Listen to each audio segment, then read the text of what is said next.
So often we fail to recognize the fact that as we are raising children, we are actually establishing what they will, for at least part of their life, see as normal. Hey, it's Amber, wife, mother, type A child of God. Here are little things we look at everyday issues from a biblical perspective with one simple goal: to know and love God more. Thanks for listening.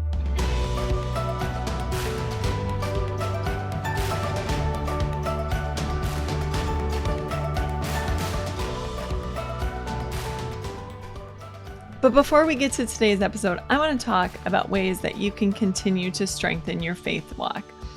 We have so many resources available for you at our website. So you can find Pastor Mike Novotny's weekly sermons. You can hear the Grace Talks devotions. You can hear all of our podcasts that we offer.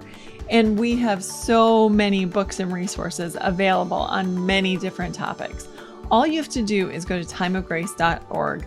And all of these things are at your fingertips. The way that we do things becomes their norm. So that includes things like what time they and we go to bed, the things that we eat, the foods that we eat, what we feel or how we go to church, if we feel like it's a priority or just something we do sometimes. Our TV habits, our reading, our sports, our hobbies. So many things are being established in our children's hearts and minds as we're raising them. We are going to be able to sort of establish what they see as normal and what they see as ordinary. And with this episode, I just really want you to examine your life. Now, if you've already raised your children, no worries. This is not about guilt. And even if your children are older, there's always room for improvement. Looking back, you can always say, man, I wish I would have done something differently. That's not what this is about, though. Even if you now have grandchildren that are coming over to your house, you get to establish what is ordinary now. And, you have the wonderful opportunity to decide what's important and what seems normal to you, and then to your grandchildren as they come to your house. Some of the things I want to think about, and I want you to think about, is what kind of language do you use? Are you prone to grumbling? If the weather is bad, if it's raining out, or if it's a thunderstorm and you have to start your day, are you right off the bat in a bad mood and complaining and grumbling like, oh man, I just hate it when the weather is like this? Or if it's cold out, I'm totally guilty of this. Winter is just not my season. So I'm confessing right now, God help me to do better. But when I have to go out to my car and it's cold in the morning, a lot of times I'm like, oh, I don't want to go out the door, which is not a good mood to set for my children. But what do you do when things go wrong? Are you quick to blame somebody else? Are you quick to throw a tantrum? Or do you just go, okay, hold on. We have to figure out what to do here. This isn't going to work. So what's our next best choice or our next best effort? Again, like I said, how do you feel about church? Is church something that you gladly get up and are excited to be a part of? Or is it one of those things like, come on, guys, we got to get up and go to church because dad says we have to go. Or, we haven't been there for a month, so I think we better go and show our face so we don't get a call. Or, how do you feel about church? How do you want your kids to feel about church? How do you talk about the pastor when you're driving home from church? If you're quick to criticize the pastor and criticize the church, you might not be surprised when your children decide they're not going to go anymore. Things like sarcasm. I'm really good at sarcasm. I find it hilarious. And it was really funny until my kids surpassed me at how good they were at sarcasm. And then it wasn't funny anymore, because that's sort of when I realized that, it can hurt a lot of feelings. And that quick wit, is also sort of a put down a lot of times. And there's a lot of truth in jest. And I don't always want to hear the truth in the middle of, burning the toast and the smoke alarms going off or whatever. I just don't really want to hear the joke. So it's all fine and dandy until, your kids use it on you. So I want to talk about some of the things that I did well as I was raising my children, some of the normals that I think kind of worked well for our family. And then I'm going to talk to you about some of the things that I would probably do differently if I had a chance to do over, which of course I don't. And then we're going to bring it all to a conclusion. So some of the things that I did well. When my kids were little, we had praise music playing pretty consistently all throughout our house. So whether the kids were in a good mood or a bad mood, I had praise and worship music on. I was dancing around, singing at the top of my lungs, and really made that a part of our lives. In fact, when my oldest was in like 7th grade, I started a junior praise band so that she and some of her friends from church could sing some of those songs during our worship services. And the reason that I think that was a good thing to do is it is amazing how when one of those songs comes on the radio now, or if somehow, we come across something where one of those songs plays, my kids are quick to sing along.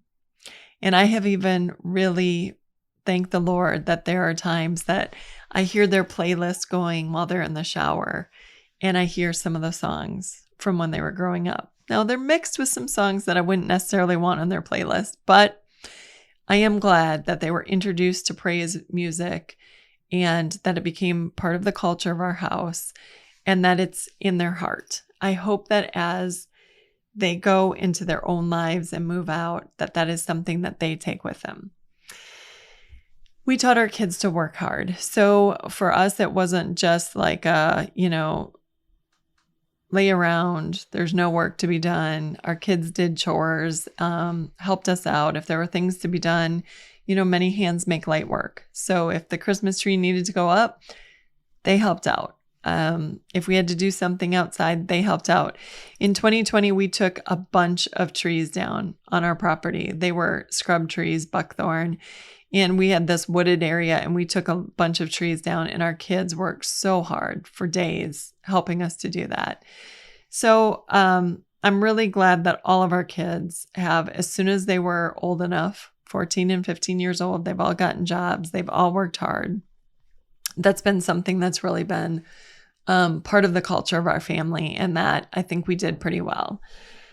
We were always money conscious, and I don't know if our kids would say that this is a good thing or a bad thing, but let me tell you, it has worked in some ways, and here's how. So my husband worked full time. I stayed at home for 5 or 6 years, and then I worked very part-time and different degrees of part-time. And so money was always sort of one of those things that wasn't in, huge supply. So our kids accepted hand-me-downs, and, a lot of, for especially those younger grades, they didn't care.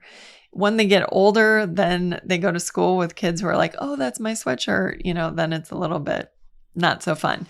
But my kids, at least my girls, have become huge thrifters. In fact, like this shirt that I'm wearing right now came from the thrift store. I mean, it's something that we love to do, and it's kind of fun to go see what you can find. The other thing that has been huge in that respect is that we have stayed at some people's houses, different places in the country for free, because we've been willing to, like clean their house or, do a little work, or because we let them stay with us and therefore they were willing to, give us their cabin on the lake for a week or whatever. And by doing that, we were able to go places we wouldn't have been able to go otherwise, because paying for a hotel room for 6 people gets a little spendy. So we were super money conscious, but we were willing to trade people for things. And we had a lot of, and because we weren't, too good to accept people's hand-me-downs, we got things like canoes and furniture and all kinds of things. So that's been something that my kids have kind of grown up with. I think another thing that, especially their dad, I want to say ingrained in them is really the idea to watch out for the least of these.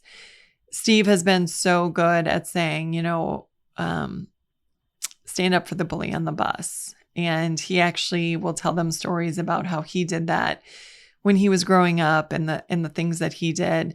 Steve has worked in as a nurse, with the weakest, the diseased, the sick, and has one of the kindest hearts of anybody that I know. I work with the elderly. And so our children sort of have grown up knowing, look, if there's a widow, you need to take care of her. And if these kids don't have a very good home, make sure you ask them over and tell them they can eat our food and don't even worry about, whatever. Give them your sweatshirt, do whatever, and, we'll replace it. It's not a problem. And to see my kids now being able to watch out for other people, or do things, their grandma will call and just say, hey, I need help with this. And it's just not even a problem. That's just an expectation that they quickly go do without worrying about it all, which is really a neat thing to see. And then our family has been pretty good about helping each other, I have to say. I said that we were bent a bit towards sarcasm. And, we help each other, but we might be laughing at each other as we're helping each other. We forgive each other. And we've stayed a pretty close family. In fact, my children I have a 22, 20, 17, and just about 15-year-old, and they're all still at home right now. Next year that will change, but they've stayed in the same proximity. We enjoy going on vacations together. We enjoy doing things together. We enjoy family night together. And that's a really neat thing and a huge blessing. And I give God the glory for that. So those are some of the things that we've done well, including the fact that my husband is by far one of the funniest guys I've ever met.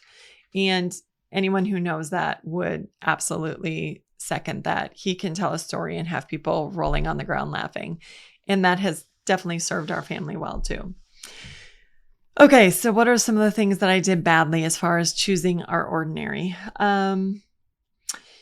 I've been pretty open about the fact that I didn't always have a very clean house and that I struggled with that aspect of things. And in some ways, I feel that took away from part of my children's childhood. And the root cause of it was so easy once we understood that we just needed to get rid of like half of what we had. We just had too much stuff. The more stuff you have, you have to make decisions. You either have to get a bigger house or you have to have the amount of stuff that fits into that house without it, spilling out of closets and being all over the floor and that type of thing. And in 2020, we dramatically downsized at least by half of our house. And so that's made a huge difference. My children have friends over all the time. And I wish I would have done that earlier and been more comfortable just having people over, having people in. The good and the bad of that is that I think my children all can easily get rid of things now because they don't want to go back there. So that's a blessing in and of itself. But again, I can't go back to that. So, I think another thing that I didn't do great when I was raising them is I stayed in some situations longer than I should have. Situations that were very bad for me, especially. And I think my kids are more prone to seeing people for who they are sooner than I was, recognizing this isn't a good situation. And if you talk to somebody and let them know that this isn't working, or this is hurting my feelings, or there would be a better way, and they ignore you, blow you off, or worse, persecute you.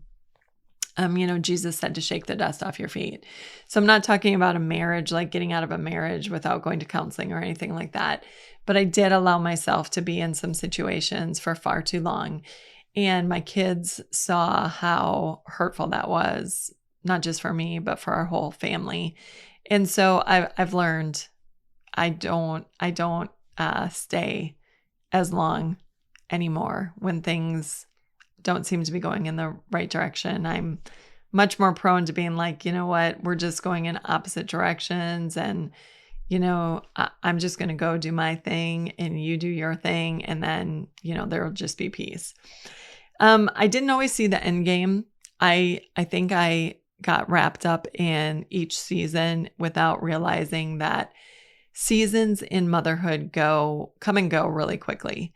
So what seems like is lasting forever, whatever it is, the potty training phase or elementary school when you're, trying to learn Bible passages or helping a child learn to read, and every night you're, sitting on the couch reading these books together. And I would just feel like these things were going to last forever. And looking back, each stage was so short and it felt like it was so long at the time. But I mean, these seasons go so quickly, and before you know it, they're over. And you never know when it's going to be the last time that you're sitting on the couch and they're reading a book to you. It's just suddenly gone, and you don't even realize that it doesn't happen anymore until you look back. And so I wasn't always super deliberate about being in the moment, enjoying each season for what it was. And sometimes I was getting really flustered by the different things, carpooling kids to the basketball, practices or tournaments or whatever seemed like it would be a always thing. And it wasn't. It was honestly a very short number of years, all things considered. But at the time, it really, really stressed me out. And now I wish I could have just sort of been like, well, this is where we're at. And someday I'll look back at this, and it didn't take forever. I didn't always recognize that the behavior was just a symptom of what was in my children's heart. So a lot of times I responded to the behavior without digging deeper. And I wish I would have done that. I wish when my children were acting out, I would have sat down and had a talk with them instead of just grounding them or taking away their phone or, telling them they couldn't watch TV for, a week or whatever. Because as they've gotten older and all those things are behind you. I mean, I have a 22-year-old and a 20-year-old. There is no punishment anymore. They are their own people. That's what you do. As things happen and as they make choices that you don't agree with, you sit down and talk. And you say, why did you choose to make that decision? Or what were you thinking? Or, what made you think that that was the right move then? And it is so much more rewarding to be able to sit down and see what's in their heart versus just responding to whatever they did. So I wish I would have been on top of that way, way, way earlier, but I wasn't. What else? I think then I've mentioned this before too, but I think the last thing I'm going to mention is just the positive reinforcement. I wish I would have realized so much sooner how much that does. If you want to change a behavior in your children, it happens with positive reinforcement. Hands down. You can punish all you want, and that may have some impact. And that's part of discipline. Absolutely. It's positive reinforcement plus the punishment. But from what I've seen, at least with my children, the positive reinforcement and just building them up and encouraging them and catching them doing well. When I do that and I praise them, they are so much more prone to keep doing that. And so I would have disciplined a whole lot more on the positive side than the negative side.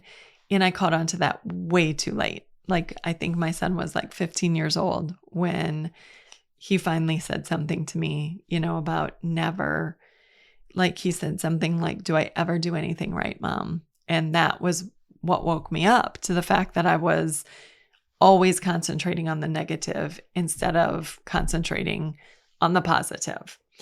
All right. So where does this leave us? You're not going to have a perfect house. There's no way you're going to get it all right all the time, nor should you try to. I mean, you should do the best you can. You should commit your children to the Lord. You should pray, ask God to help you be the mother you're supposed to be. And you do the best you can, and then be humble. and apologize when you need to. When you've done something wrong and you've handled something poorly, or, like me, I spent way too many years with a messy house and I can't take that back. But what I can do is say, I'm sorry and I've learned, and we're in a different place now, and we're going to go forward, and I'm going to do the best I can as far as hosting your friends and doing what you need me to do. And that's all I can do. Hopefully we all learn from that experience. Martin Luther said, "What you do in your house is worth as much as if you did it up in heaven for our Lord God." And I think that's so important. Take it seriously, the routines that you establish for your children, because you are doing the work of the Lord. You're raising Christians, and there's nothing ordinary about making sure that your children know the Lord. It's extraordinary. It's wonderful. It's a big deal, and we need to take it seriously. I hope you find this helpful. This has been Little Things, because in God's kingdom, the little things are the big things. Thanks for taking the time to listen today. If you were listening and you thought of somebody who you know needs to hear this message, would you please send it to them? We count on you to share these messages of hope and encouragement and God's love with others. Thanks. We're in this together. God bless.